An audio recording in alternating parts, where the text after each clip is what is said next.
welcome to episode 7 of Naturally Aspirated. We are back with Chili. What's up, Chad? And Bear on the phone. Yo. Not a lot, but not a lot has happened in the car world recently. We got a couple talking points here before I move off to an interview with our friend Connor, who is at CWKS on Instagram. And he has spent some time at BMW, but we'll explain everything with him later on in the podcast. So our interviews are at the ending. But we're going to be going through a couple different cars today, starting with the brand new BMW 4 Series. That really is a opinion splitter for sure. Any of you guys want to start off with that, Chili, maybe? Tell me what you think. Well, the front end looks like a lot of military coming out of some old man, in my opinion. So, they went for something bold, and I applaud them for trying to change it up, but he did not stick a landing. So no. The more I look at it, the more I kind of like it, actually. It's very unique and bold, like you said. Very different. It doesn't look like anything else. It's kind of everything out there right now. That's true. That's very true. It's kind of getting mushed together, where even the rear of the 4 Series, I think the rear lights, they remind me of almost an RCF and a Acura TLX, I believe, is what I'm thinking of, merged together. But the front, they definitely went with something different that looks very, very different. Now, yes, I kind of think, at the same time, I do think it looks stupid, but... I just love how they described it when on their website. They're like, the exterior design of the BMW 4 Series is provocative, independent, edgy. Sounds like I'm describing my goth girlfriend. Those are all, I would use those to describe it too. Definitely edgy, splitting opinions, like I said, different, and it's bold. Yeah, for sure. So in Canada, we're getting a 430i, 255 horsepower, 2-liter 4-cylinder, as well as an M440i, 382 horsepower, 3-liter inline 6 with a 48-volt hybrid system. So hybrid trickling down, not even just, I thought it would have gone to M4 first, but coming down to the M440i. There's only an automatic transmission for those two cars, but the M4, which will be coming later on eventually sometime, will get a manual transmission. What did you guys think of the rear of the car? I think the entire car looks more like a Grand Tourer to me than a coupe. It just looks, it kind of, I don't know why they changed it. I mean, the back looks fine. I don't think there's any gripes I have, but the whole thing just kind of looks too big to be a smaller car. Coupe, yeah. It doesn't look like it's supposed to be fast, or it's supposed to be just two people inside. It looks like you could fit 4 people comfortably. Yeah, obviously, I think they've gone a lot more towards luxury and that Grand Touring style, like you said, which again kind of follows that. I think it follows that M8 style that they just released recently, right? The headlights are almost identical, I believe, to the M8s, and yeah. Yeah, that's true, but also that's the case, and also trunk space is less generous than the 3 Series, and the roof line's lower, so the back seats there's less room. Yeah, so somehow they managed to look bigger and not really have that much more space and be smaller, be less convenient. Look bigger and be smaller, right? Yeah. Just two negatives. I like those tailpipes. That's used to describe like double jeopardy. It cancels out. It's like double jeopardy. Yeah. I do like the tailpipes on the rear end. That does look cool. Obviously. Yeah, I think they look cool. I think they kind of stand out a little. Or tailpipe caps. That's obviously artificial, but it does look really cool. Yeah. And that the rear end does look pretty aggressive. I'd like to see a little more sharp lines towards the top of the trunk, but the rear bumper itself looks really good, and the headlights do look good, even though they remind me of other cars. But I think they do look good. Okay. So you can request a test drive, man. Should we do that? We should definitely do that. I saw one of these in the rent-a-car commercial for Vroom last night. I was watching 90 Day Fiancé, 2 hours later. Bear, the 911 922 Turbo S. What do you think about that one? Tell me what's different. So, 640 horsepower, 0 to 100 in 2.7 seconds, 330 kilometer an hour top speed. That front end, it's got a new trunk lid, or frunk, whatever they call it. That's giving it... I think it kind of reminds us of the 90s cars with keeping to actual 911 headlights without going those stupid ones they did in the early 2000s. Yeah, it has those lines that are very reminiscent of Yes, those older ones. Coming over the front of the hood, a little farther down towards the bumper and a little bit wider, gives it a little bit, I don't want to say chunky because that sounds negative, but it's a good chunky look. I like it. I really like the look of the front, to be honest. Yeah. Which, me too. It is very nice on the front. I'm just not a fan of that pinstripe brake light on the back. It makes it look chunky. Yeah, just those lines in the front, though. Yeah, I don't know about that either. I think you're right, Chili, but I really like the front, though. Now, I know you guys... Those splitters, I'm pretty sure, right? You guys are disagreeing with the back? You guys don't like the back? I don't mind it. Are those aesthetic or those splitters? Those look like splitters to me. Where? On the... On the back, right at the bottom of the rear window. That's the air intake. Because of the rear engine, right? I really like the rear. I know Chili and I were talking about it prior to you coming on the call here. I love how wide it looks.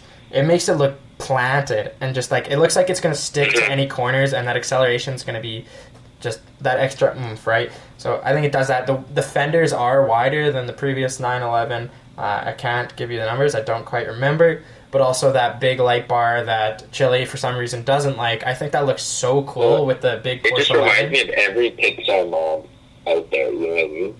Every them in the front. Every what? Pixar. Pixar. Like, you know the moms off Pixar, how they draw their... Oh, yeah, word. That's what it reminds me of. Yeah. Okay. Whatever that large caboose. Whatever that means. Yeah, nothing wrong with a little extra junk in the trunk, man. I think it looks great. I thought that's what you were saying, but I was kind of confused because it's out of context. But yeah, they draw those moms thick, man. The dads. Okay. And the dads have no legs and just ripped upper bodies. Okay. Yeah, you can't see their head. They're too tall for this. Yeah. But 911's always a great car. Turbo S, always an exceptional car. You know, it gives you that 911 Porsche luxury without being like quick. And it fast as hell without being an RS that's gonna give you a rough ride, right, or anything like that. It's got that room. Like it's almost you can not here, but in some places you can daily drive a 911 Turbo S, which is unreal. Sick. Yeah. Mm-hmm. Yeah. I mean, if you really wanted to, you could, but I just don't think it would last that long. Yes. If you were to drive it year-round here. You would hop on a lift kit? Skid plates? Yeah. Big mud flaps. Yeah. Yeah. The winter? Yep. And just thick winter tires. Oh, yeah. Big 33s, knobby tires, chains. Here's a question. Would you have a 911 Turbo S or a Chevrolet Corvette C8? Oh. Turbo S, just because of the quickness factor, I feel like it just has more get up and jump, than the Corvette. Yeah, I would agree. The better handling.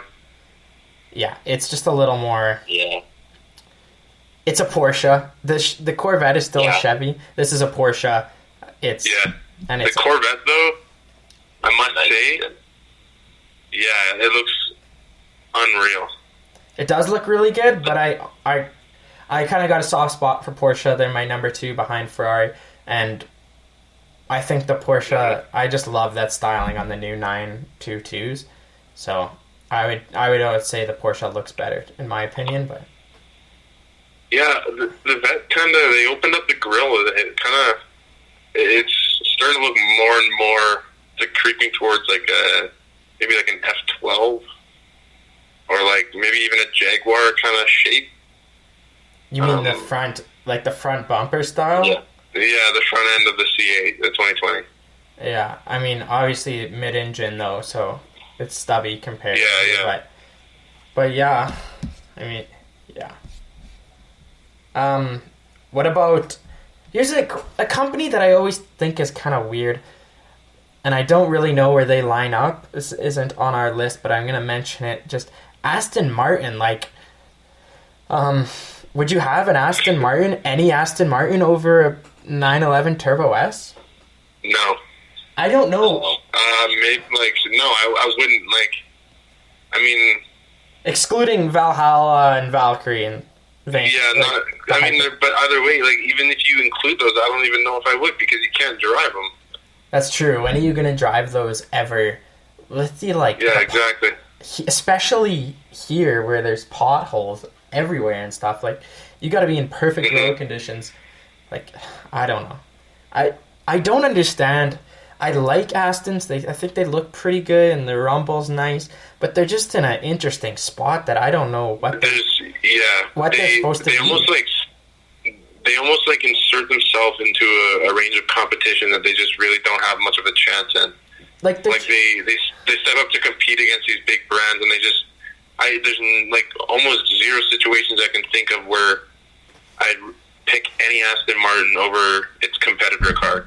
They've gone out and actually said that they're going after Ferrari, and the Ferrari looks back at them like, "Sorry, who are you? What do you mean you're coming after us?" I don't know.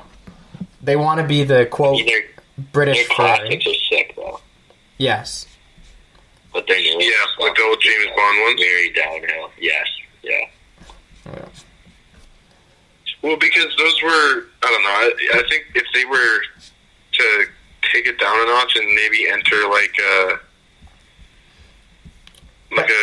Grand Tour sedan kind of market and make a really a luxury sedan that's still, not an exorbitant amount of cash, and you're not competing with the likes of a 911 Turbo S.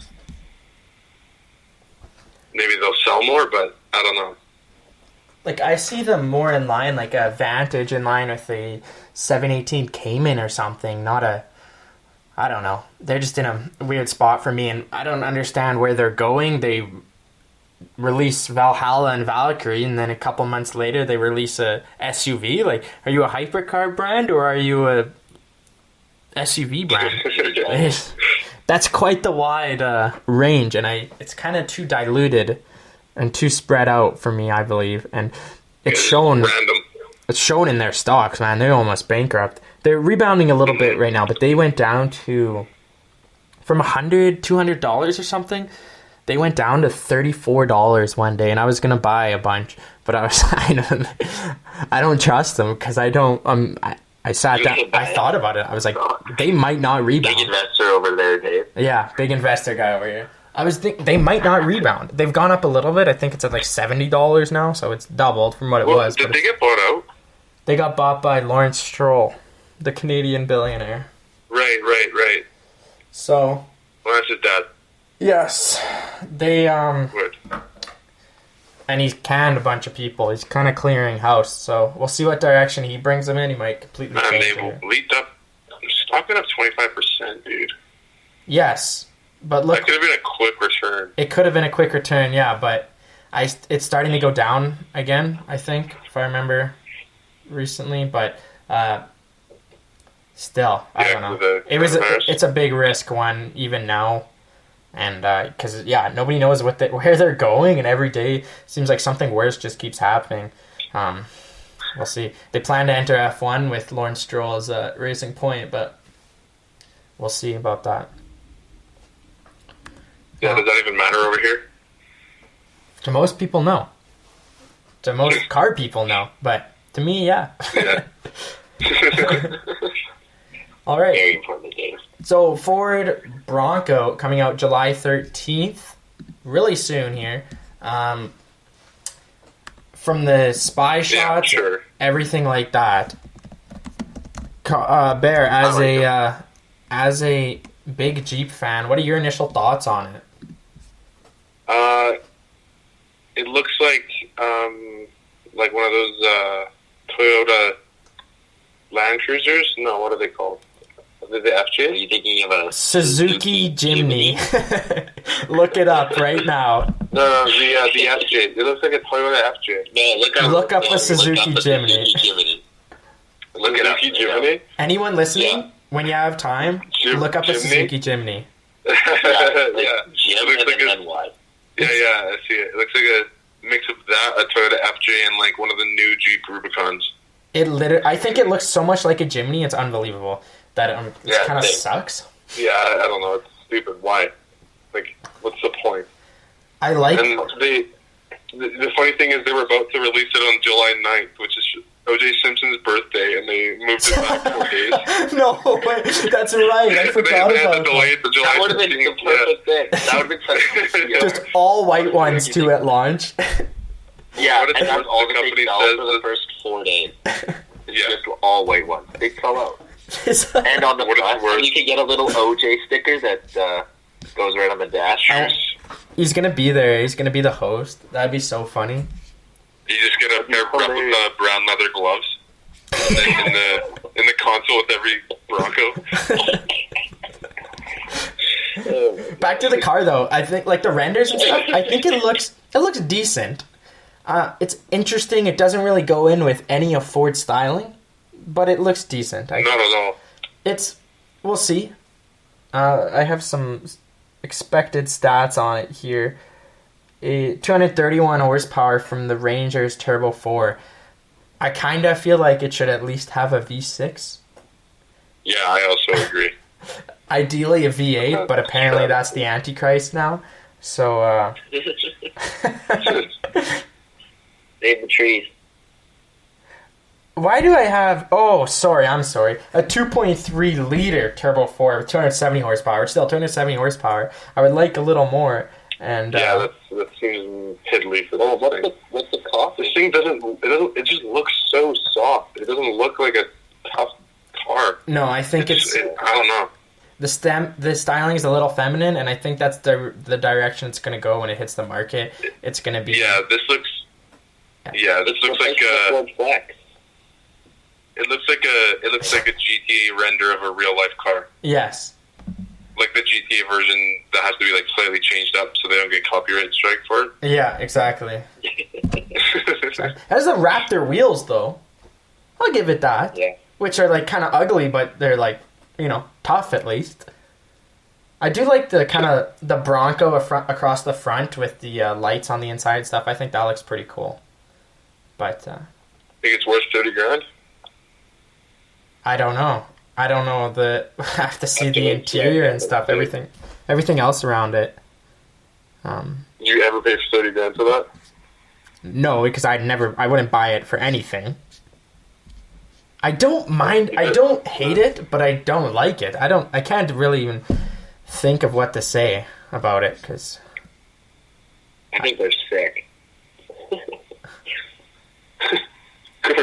Of course you do. I think they have so much potential, but they're like, I don't know. They just didn't make it cool. They didn't make it cool at all. They didn't do anything. There's nothing about this that makes me want to buy it.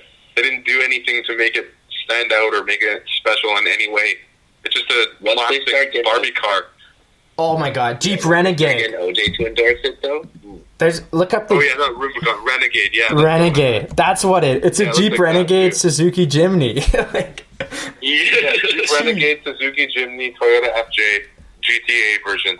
Yeah. It just looks like a life-size Barbie car. Like, that's what I mean. I kinda like it, but it just looks so much like its competitors. That I don't know what they're... I don't know. I'll have to see They should have made it cool. They should have done something about it to make it a cool car, and it's not. There's nothing about it that makes me want to buy it. Yeah, I'd agree. It looks, I don't know. I don't even know what to say. Like I said, I don't know.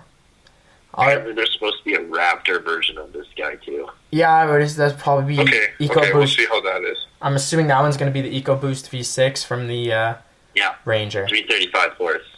Yeah. Better than nothing.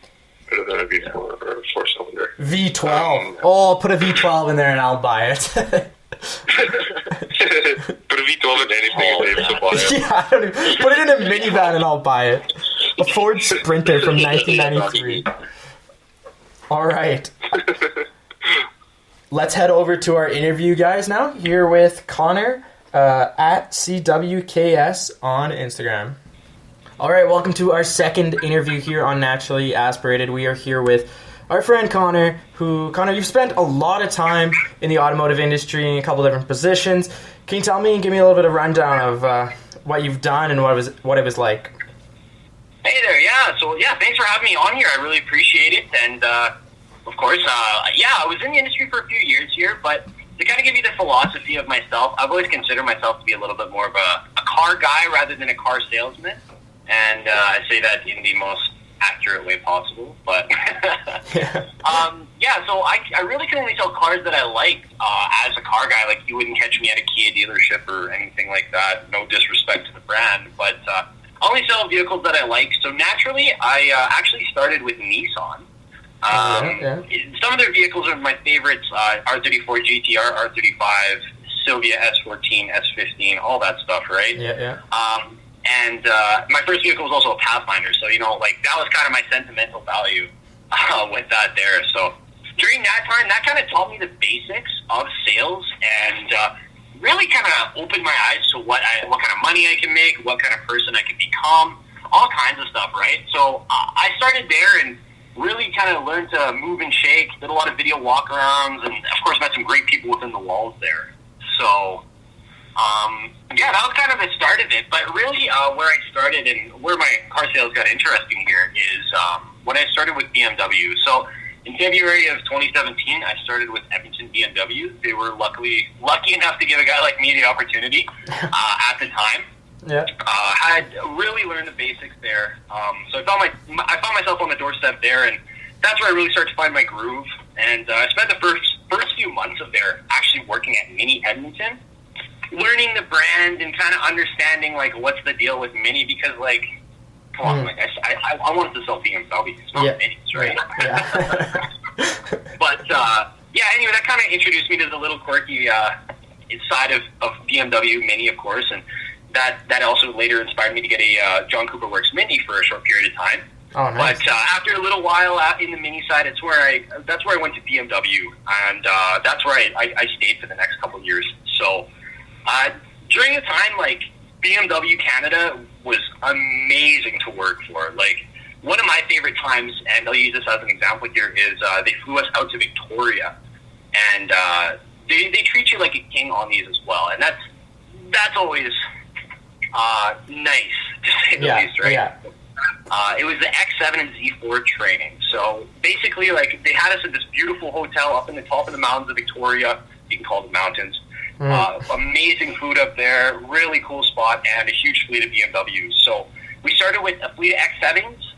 About 7:30 in the morning, drove them towards the track on the highway. Thank God the highway was dead, and we were all going a little bit faster than we should have been, to say the least. But during that day there, it was really cool to see the one side of BMW where it was comfort, these are the cars that are going to sell, the X7, blah blah blah, right? Yeah. But then we actually got to get back to the basics of BMW and got on the track and stuff, right? So my favorite was we took a F30 3 Series, 328. A G20 3 Series 330i, so both 4 cylinders, and then the equivalent C-Class and 84. And so we got to take all those back to back on the track there. And that's when you really that's when I really decided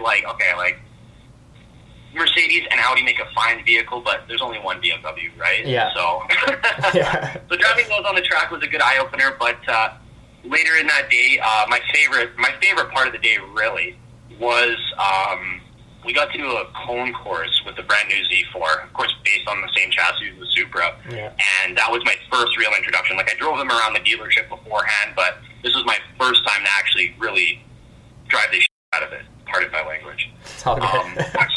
I ended up doing the cone course. About my first try, I was there's one guy close to me.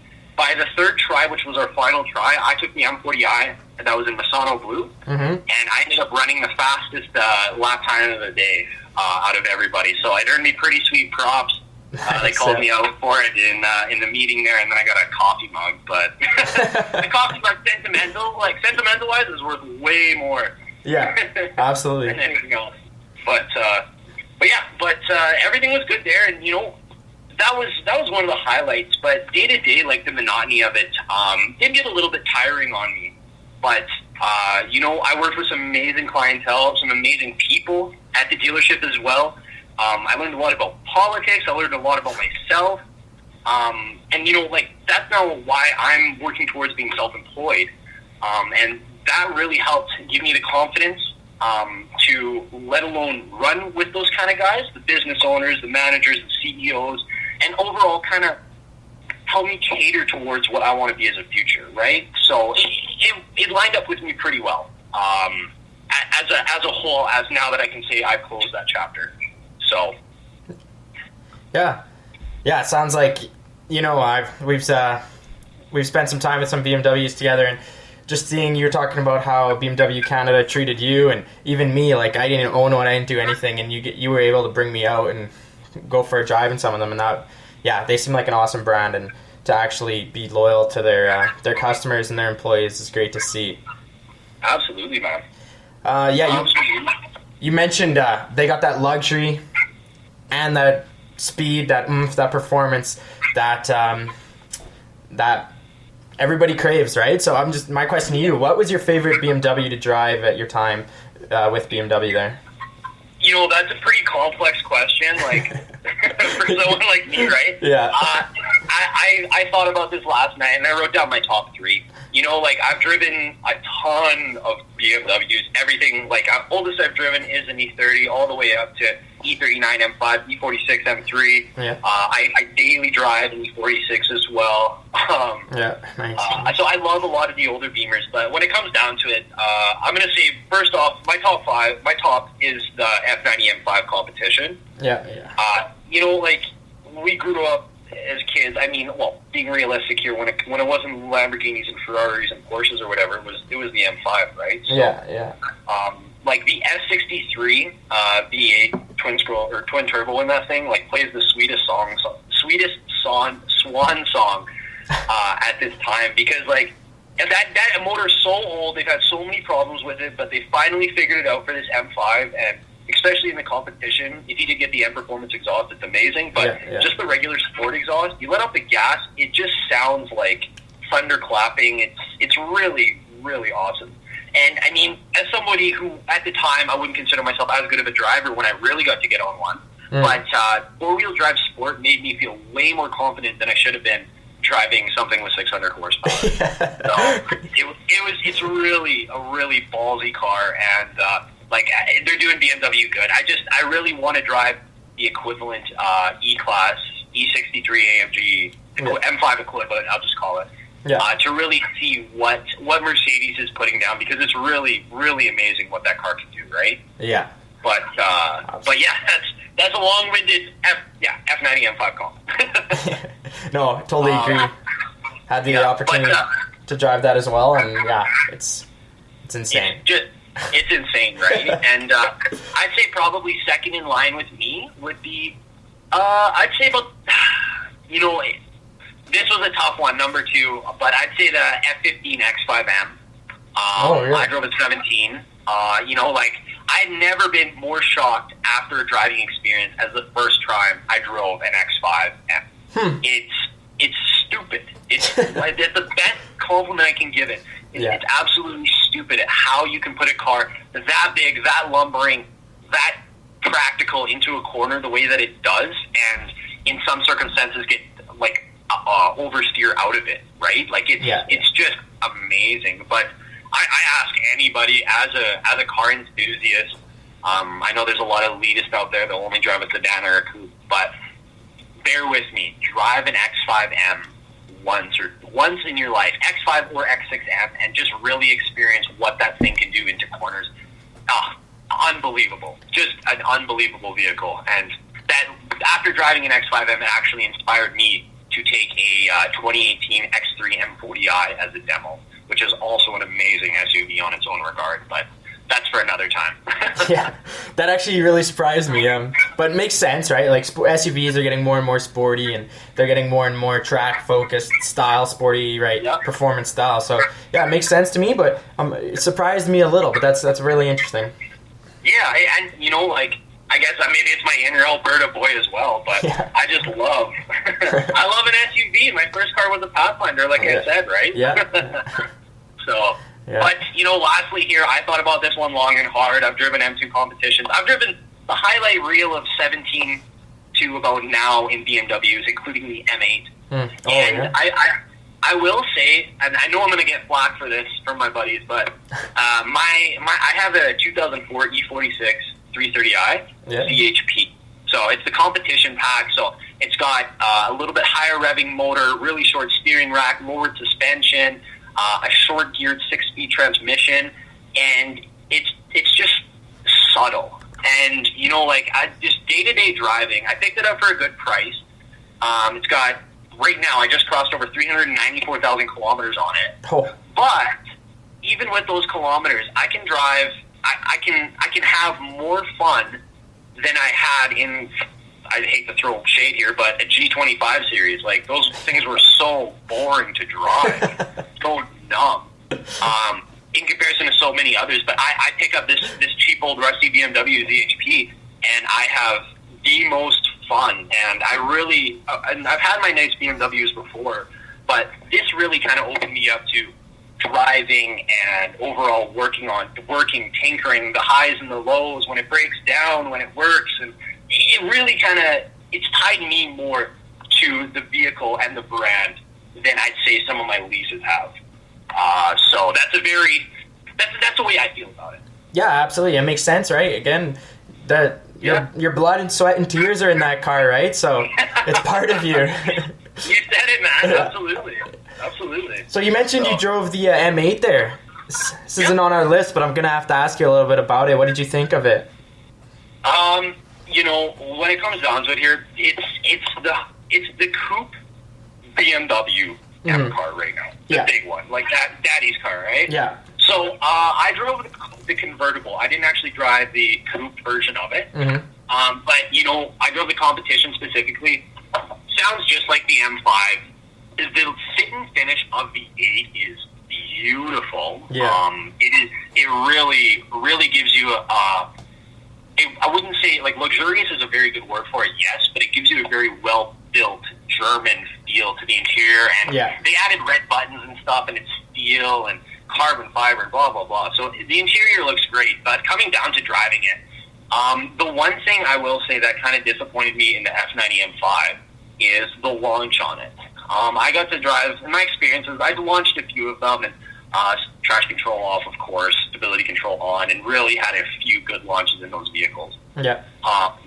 But the M8, I found was way more consistent at that 0 to 100 launch consistently. I don't know if it's the computers in it. I don't know what the difference of 1 year can make in manufactured models. Yeah. But that extra 20 grand you spend on that M8, you can sure feel it. But coming back down to it, as a huge BMW guy, and especially, like I said, really being devout on the older cars like my E46, it does feel pretty assisted in comparison to, for example, an E39 M5 or an old 6 Series, for example, right? Yeah. It feels a lot more lumbering. Amazing what it can do in the corners. The four-wheel drive steering is just the weirdest thing when you're going fast into a corner. But it just doesn't feel as good as other cars, is what I will say. But not to undermine that it is amazing, truly, and a poster car for that matter as well. So, yeah, sometimes don't meet your heroes, right? Exactly. You mentioned that interior. The M8's interior is sweet. It is, yeah, like you said, just that perfect German craftsmanship inside. Looks awesome, super luxurious, and yeah, they really stepped up their game there. I thought it looked really good. Totally. So So, new 4 Series came out a couple weeks ago. Very opinion splitting. As a BMW guy, as someone who's worked for the brand, what are your thoughts on those massive kidney grills and just the car as a whole? So, the thing that I'll say is, like, the 4 Series monocle, that badge entirely, like, it came around in 2013, 2014. I can't remember exactly. But, like, that's kind of BMW's, like, experimental, quirky aspect of it, right? So, like, to give you the idea, like, the 1357 of cars and SUVs are all pretty basic, whereas the 2, 4, 6, and now 8 are a little quirkier just by general monetization. But, you know, I'll say this. I like it because of how polarizing it is. You're going to get every person out here having something to say about it. Yeah. But the reality of it is they're saying something about it, right? Just like the Tesla Cybertruck, just like those vehicles that come out and people are just split about. Yeah. I think personally, the styling is going to age well, as all BMW styling does. Yeah. Basically, almost. Few exceptions.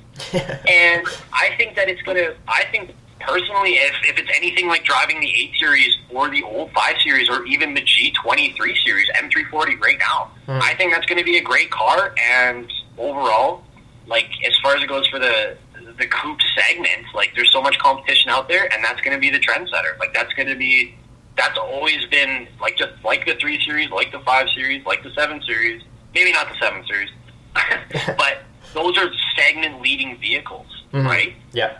And I think BMW 4 Series, I think it looks polarizing enough, exotic enough to get the check mark, and I think it's going to be a great driving car. So I look forward to driving one when I get a chance to. Yeah, absolutely. Like, for sure it's going to be a great driving car, like every BMW is. Spec-wise, I actually like it. I wrote an article on it on our website, and I just started... Initially, when I first looked at it, I was like, oh, and then as I kept writing through the article, I just found myself falling in love with it. Now, saying that, it has to be in a good spec. I see, I'm actually looking at them right now, and the lighter specs do not look as good as the darker specs, but dark blue, black, something like that, it does look really good. And like you said, splits itself from the competition. It's its own car. Awesome. Exactly, right? Exactly. It's so many car brands and styles right now are kind of in a melting pot, all looking so similar. So it's nice to see something like a Cybertruck or the 4 Series with the huge nostrils kind of just throw a wrench into everything and get people talking and eventually move the envelope towards a different style altogether with vehicles. Right? Yeah, absolutely. 100% agree with that. Yeah, man. So last question for you. Yep. What brand outside of BMW are you most attracted to at the moment? So this one here, of course, I thought about. Like, I can short list it. Like, I'm gonna break it down to a few things right now, and I'll just say for overall economy cars, right now, Mazda is killing it. Yes. The fact that you can go and buy a 6-speed 4-cylinder all-wheel drive hatchback right now for like 30 grand Canadian, 35. Don't quote me on that. Like, it's insane value. They're great cars to drive, and I think they look good. Personally, yeah, I like a Mazda right now. I think that they're killing it. But don't get me wrong, the heels of Genesis and even Kia, for that matter, now are really close to it. But I still do prefer the Mazda. But as far as it goes for economy, nobody really cares about that. Like, I think right now brands to be watching, Porsche. They've been the trendsetter. Like, they kind of had a really weird early 2000s. Yeah. They found their momentum with the Cayenne and just have been making really cool cars ever since. Even if it is a Macan or a Cayenne, it still has that extra merit of a Porsche badge and that opulence and that little bit better than a Beamer or a Merc, right? Yeah, absolutely. So they're really awesome. And I mean, like, come on, you're making cars like the 918, 917 Recreation, 911R, a GT2, GT3. Like, they know how to. They have their greatest hits album, and they just keep putting it on repeat. It feels like. Yeah. Yes. Yeah, they are hot right now for sure. Oh, absolutely. And the new dealership that's going in on Stony Plain Road right now in Edmonton, it looks like it's going to be beautiful. So I can't wait to go to that when it opens up too. Yeah. But of course Porsche is cool. And I mean, you know, BMW is great, but what I've seen right now, and I know I'll bring it back to it, BMW just had its really hot cycle of cars come through over the last 3 years in the point they've been working for them. And don't get me wrong, with the new M3 and M4 line, that's going to be a huge thing, but the lull right now, there's not going to be too many interesting ones. Like the last one to drop was a 2 Series, which wasn't too great. But I think BMW has some great cars right now, but most exciting for new cars, like, I hate to say this, but Polestar. Oh, yeah, man. Polestar is, like, my family, before I got into the Germans, we have a lot of Swedish cars, so Saab, Volvo. I drove a Saab 900 for about 7 or 8 years. I loved that old turbo. It was just a phenomenal car. But, you know, the Polestar has something about, like, when you go to IKEA or you go to, like, a nice Swedish house, or I don't know how to put it, but there's something about the Polestar, the minimalistic, the durability, and the overall styling and performance and innovation. I just think that's so cool, and if they can transfer that to an SUV model, they're going to be competing with the Model Y, Model X, I-Pace, GL, EL, GL, whatever the heck it is, but yeah, I think that they're very exciting right now. Yeah, absolutely. Like that actually caught me off guard. I totally forgot about them, but that's definitely 100% an up and coming company that's gonna shock a lot of people. I think, like you said, they're gonna bring it to Tesla and the Taycan and Mercedes EL or whatever Mercedes whatever their electric cars are called. Exactly. Exactly. They got weird names, man. Yeah. But yeah, you know, like it is going to be a very cool brand. But when it comes down to it, as just a huge car guy, and of course being in the business minded set as well, you know, like I can't undermine Tesla. Yeah, they really took the car game and flipped it on its head, and I really love the experience of a Tesla. Like I've only had the experience to be in a few in my time, but the opportunity I got to drive along with somebody in a P100D with ludicrous mode. Oh yeah. That was really that was kind of a before and after moment in my car career, right? Because in the same week I drove an F90 M5, which felt faster, sounded amazing, really got me going. But that Tesla blew my mind with what it could do from a standstill, from driving itself, from the Easter eggs in the menu, like, and the minimalist interior. Like, I'm a big minimalist myself, and I really dig that interior. Yeah, definitely gorgeous interior. Exactly, right? So, cheers, keep doing their thing. I hope that they release the Roadster with the specs that it has, because, like I said, that'll be another mind-blowing car, and it'll be a before and after moment when I ride along in that too. Yeah. Right? Yeah, so, absolutely. Or drive one for that matter. So, yeah. Yeah. All right. Thanks for coming along today. It's a great interview. We hope to have you on soon again. Absolutely, man. Yeah, let me know, and all the best. Thanks for having me on, guys. Yeah, no problem. See you. All right, cool, man. Awesome. Once again, thank you to Connor for coming out. Again, that's at CWKS on Instagram. Bear, any last things to say? Yeah, drink water, be on time to places. Chili? Eat your veggies and stay safe, everyone. Thank you. Please subscribe, rate us, and leave a like, whatever you guys can do on your platform. See you next time.